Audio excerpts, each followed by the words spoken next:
Southend's annual Illuminations display started in 1935. The pictures we're now looking at were specially prepared for the brochures, which were presented to VIPs during the first years of the Illuminations. When the first autumn illuminations were switched on by Sir Harry Britton on Monday, August 19, 1935, the darkness was changed into what was described as a vision of breath-snatching loveliness. George Surridge frequently came down from his home in East London to see the illuminations. George Surridge. The Illuminations in 1938 was fantastic. I thought the Illuminations was equally as good as Blackpool. In them days, you had these dragons in the water, and I thought, cool, electric in the water, but because when the tide was out, they was on stilts, like you could see all the prefabrication, because when the tide was higher, you could see all these dragons with their tails going out and that. I mean, the whole pier, from one end to the other, was lit. Thousands of electric light poles, thousands upon thousands. And they started loosely at Chalk, and the more you got into Southend, the better they got. And then Never Never Land was a picture. It was a picture. And as I say, these dragons in the water, they really looked good, you know, and the Golden Hind was all floodlit, and there was no expense spared for what they'd done, you know. It was great. Southend Kersal Amusement Park and its equally famous dome became known and loved throughout the world. In 1894, local businessman Bernard Wilshire Tolhurst purchased at auction 26 acres of the Beaumont estate on Southend seafront. Advertised as a highly important sale of ripe building land in a charming position at the heart of the town. The site was landscaped, a trotting track and a dance platform were constructed, and the grounds opened to the public as the Marine Park. 5 years later, Southend and Margate Kersals Limited acquired the lease from Bernard Tolhurst and completed the buildings on the southwest corner of the grounds.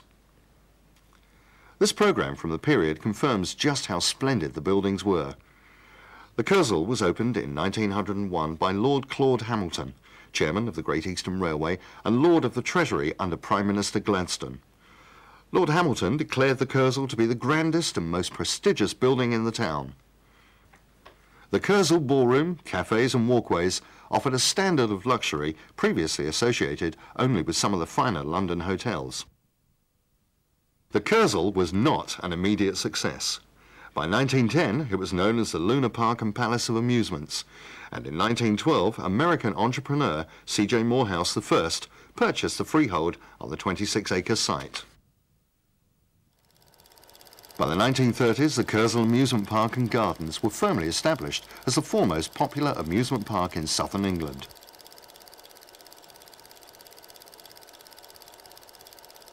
By the 1950s, the Kersal had reached the peak of its popularity. Crowds of up to 1 million people a season passed through the turnstiles, and hundreds of coaches jammed the cars.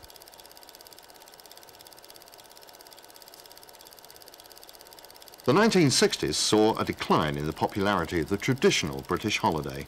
This was the final blow for amusement parks up and down the country.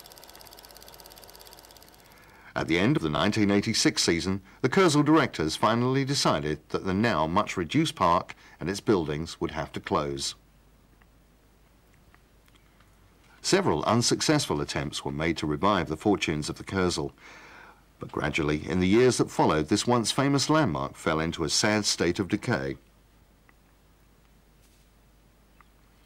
It wasn't until 1995, when Southend Council purchased the buildings, that the full extent of years of neglect could be fully appreciated.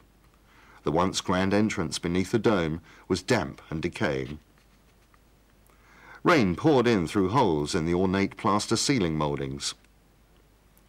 The ballroom, now stripped of its fabulous sprung floor, was just a hollow shell of rusting girders. The lounge bar at the entrance to the ballroom, known for its elegant wooden bar and panelled walls, was used as a storeroom. Yet, amongst all this decay, there were still reminders of the Kersal's former glory. Some exciting discoveries were made by Borough Museum staff.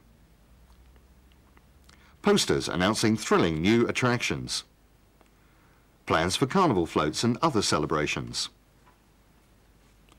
These and other memorabilia, such as plasterwork, mirrors and woodwork, were photographed, catalogued and carefully removed to the Southend Central Museum for preservation.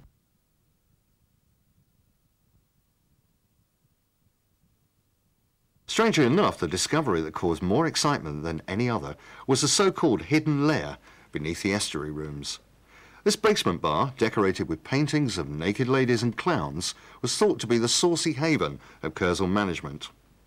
In truth, the rooms were actually decorated by Kersal staff for a surprise birthday party for Kersal boss C.J. Morehouse. Nothing remains now but these photographs taken by museum staff.